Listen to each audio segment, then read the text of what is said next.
Hola, mijos. I have stories. Another story. This one is called Cornflower the Mischievous Donkey. Look at this. Look at this silly donkey right here. He's sitting in a water puddle. Take a deep, relaxing breath, snuggle down, and listen carefully to this tale about a mischievous donkey called Cornflower. She thought she was very clever and very funny. She loved to play tricks on people, but sometimes she couldn't help taking things just a little bit too far. Do you think her tricks ever got her in trouble? Let's find out. Late one afternoon, Cornflower was peeping through a gap in the hedge and giggling quietly to herself. She had just nibbled a big hole in Miss Cherry's shopping bag while she was talking to Miss O'Connor, the farmer's wife. Flour was spilling from Miss Cherry's bag like snow, but neither of the women had noticed a thing. Just then a big gust of wind blew along the lane. It threw up the flour into the air where it hung for a moment in a cloud and then dropped down, covering the two women from head to toe. Smothered in the white flour, they spluttered in surprise. Cornflower had to bite her lip so as not to burst out laughing and give herself away. She ducked her head behind the hedge and retreated. When she was safely out of earshot, she burst into wild hee-haws. She rolled on the ground, laughing so much that tears streamed down her long cheeks. After a while, her laughter settled down to a few random snorts. "Being me is so much fun," she giggled. She was delighted with herself. By the time Cornflower had got over her laughter, it was getting dark. She scrambled up and hurried home toward her nice warm stable on Mr. and Mrs. O'Connor's farm. She was trotting down the lane when a big white shadow suddenly blew through the trees in front of her.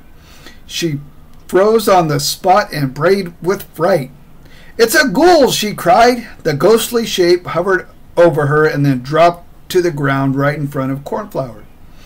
She shivered as she stared down at it, too scared to move. Then the moon came out from behind the trees, casting its light on the ground, and Cornflower saw that there was no ghost at all. "You silly old donkey, it's just a harmless sheet," she laughed. "It must have blown off Miss O'Connor's washing line." But then she had an idea. What a marvelous prank it could be to scare everybody with this sheet. I could disguise myself as a ghost and give everybody I meet a real fright.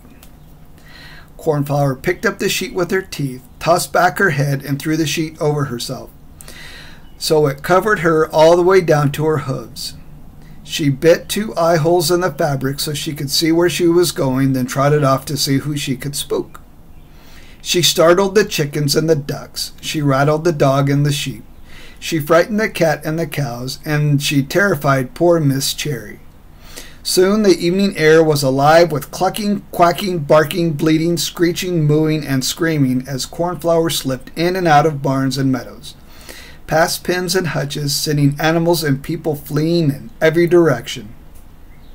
Cornflower had so much fun scaring everybody that she dressed up in the sheet again the following night, and the night after that.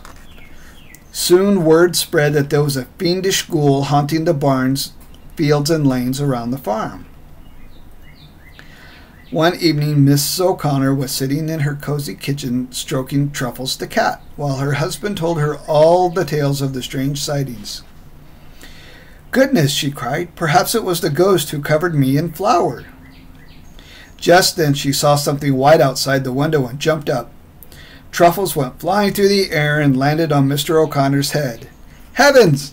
It's the ghost!" stammered Mrs. O'Connor, pointing out the kitchen window. Then she fainted. Her husband, meanwhile, banged around the kitchen trying to pry the terrified Truffles from his head.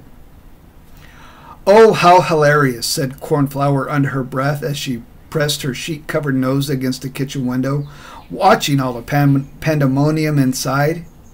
She found the whole thing so funny that she couldn't contain herself any longer and accidentally let out a very loud hee-haw.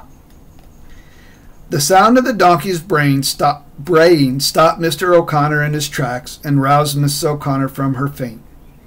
They all turned and looked toward the window. "A ghost indeed!" cried Mrs. O'Connor. "It's that rascal donkey Cornflower playing tricks again. I would recognize that braying anywhere." She jumped up from the kitchen floor and flew to the door, followed closely by her husband, who now had Truffles clinging to his shoulder. "Cornflower!" bellowed Mrs. O'Connor. "We know it's you under that sheet." Terrified of what would happen if they caught her, Cornflower started to run. But her hooves caught in the sheet, and she fell into the duck pond with a great splash. Now it was Mr. and Mrs. O'Connor's turn to laugh. And Truffles and the ducks, too. There in the moonlight was Cornflower, a white sheet still clinging to her back. She was stuck in the middle of the muddy pond, soaking wet and covered in weeds and slime. Quack, quack, quack. The ducks laughed so hard they thought they would burst. The sound of their laughter and of the guffaws from Mr. and Mrs. O'Connor and Truffles soon woke the cows and sheep and the dog. Even Miss Cherry next door. Everyone came to see what all the noise was about. When they saw Cornflower sitting in the pond in her soggy sheet, they laughed too. "That's what you get for playing tricks on people, you naughty donkey," said Mr. O'Connor, as Cornflower finally scrambled out of the pond. Her head was hanging in shame. "I'm sorry," she muttered as she trotted back to her warm, dry stable, promising never to play tricks again. What do you think today's lesson is? Not to scare people? Maybe. Actions have consequences. A wise person knows that those who try to make a fool of others may end up making an even greater fool of themselves. That's true. A funny joke is only funny when everybody thinks it's funny. Don't you think? Well, I love you, boys. And I will talk to you soon. I love you, and I hope you enjoyed the story. Okay, night.